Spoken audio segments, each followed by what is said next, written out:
Thank you, Farhan. Did I miss it, or did you mention an UNRWA staff member that was killed yesterday? I can confirm, yes.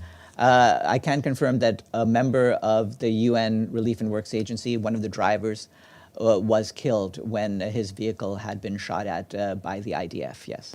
And the vehicle was a UN-marked vehicle, yes or no? This was a UN-marked vehicle, yes. Farhan, why don't we mention this anymore? Have we become so numb to the fact that Israel is killing UN personnel and there are now 233 that are dead that we don't even mention it anymore?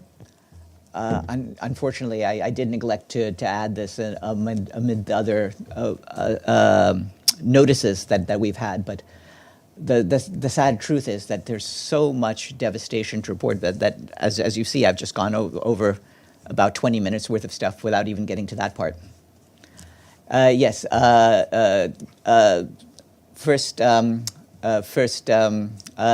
yes, you and first, and then Abdul Hamid after. Thank you, Farhan. I have a couple of questions, if you don't mind. Syrian Democratic Forces, SDF, this morning said that the Turkish airstrikes in northeast Syria killed 12 civilians, including 2 children, and wounded 25 people, also destroyed some civilian infrastructure. Does Secretary General condemn this attack? We condemn all attacks with civilian casualties, and we want to make sure that any such actions are halted. And the second question, according to some news stories, a new peace negotiation and peace process has started between Turkish government and the Kurdistan Workers' Party, PKK. The question is the UN is actively monitoring this internal dialogue in Turkey? I have no information to report on this at this stage. Yes, Abdul Hamid and then Amelie. Thank you, Farhan. Follow up on the numbness regarding Palestinian casualties. 820 Palestinians were killed since the latest invasion of Jabalia refugee camp and Beit Lahia. None of these casualties had been mentioned in the NONI briefing. 820. No, I actually did mention the attack at the Jabalia refugee camp at the start of the briefing before you had come in. So I did mention that has been going on. And we've been talking in recent days about the killings and displacements from Jabalia. Yeah. The second, Israeli put the names of 4 Al Jazeera correspondents, accusing them of being members of Hamas, which is that an introductory remarks to kill them. Are you aware of that? We stand against any efforts to harm or to threaten journalists. Yes, Edie. Oh, sorry, Amelie and then Edie. Thanks, Farhan. Can you give a little bit more details about the context of the death of the UNRWA member? Yes, hold on one second, I can.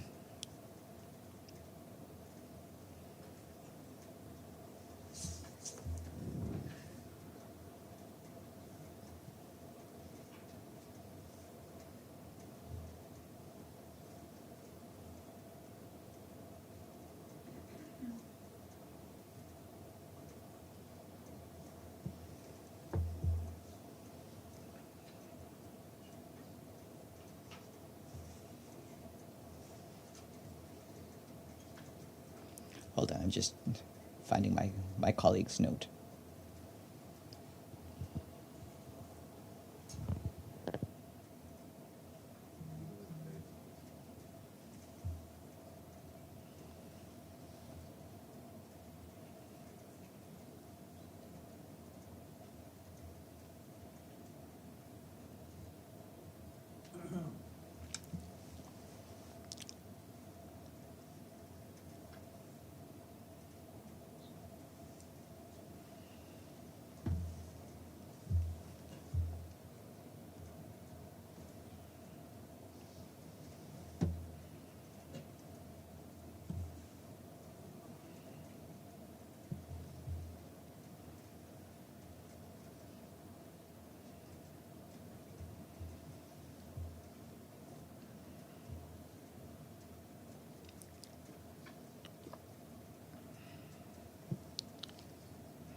Sorry, I've lost the place where I had the details here.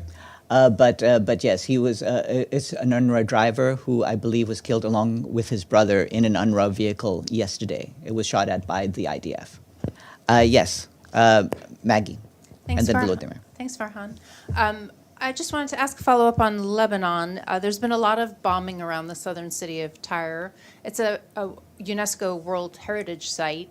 I haven't seen any statement until I looked as we started this briefing. There's still nothing on the UNESCO website, maybe warning parties against hitting cultural heritage sites. Baalbek is also a World Heritage Site in the Bekaa Valley where there's a lot of bombing going on. Has there been no warning from UNESCO to the parties?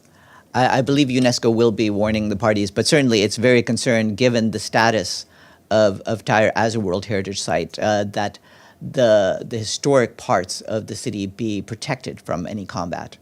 There are tens of thousands still trapped in Jabalia refugee camp and Beit Lahia. They cannot leave, and they cannot. If they continue like that, they will not survive. Is there any doubt now that Israel is going after the Palestinian people to annihilate them completely from Gaza Strip, or not? We've been very clear in recent days about the need for the population of Jabalia to be able to move freely and to leave the camp for other safer areas if they so choose. Ephraim. Sorry, just a quick follow-up on what's happening in Jabalia. We're also seeing videos of children with their mothers in the hundreds surrounded by tanks. We saw how they have been separated from the men as well. We have seen pictures of men that's reminding many in the world of Auschwitz and Dachau. We're seeing a lot of heavy pictures, and what these people are going through is hard to wrap your mind around it. What is the UN's message to the people in the north of Gaza on this UN Day? What is your message to them? What should they do? Our message to them is that we are pleading for them. We're trying to make sure that the world hears them and is aware of their needs, and we will keep pushing. They are human beings who have the same rights as anyone else, and they need to be protected, and we will do our utmost to protect them. I might add, by the way, that among the people who have been trapped in Gaza over this past year are our own personnel, our own staff. We've lost more than 230 of our own Palestinian staff in Gaza. So the pressures that other people are facing, including hunger, including displacement, including being killed and being bombed, are those that our own personnel have faced. There are reports, press reports, that Qatar is reactivating the process for ceasefire in Gaza. Does the United Nations have any information about this? We continue to support all efforts to get a ceasefire in Gaza, and we hope that they will ultimately lead to an actual ceasefire. Have a good afternoon, everyone.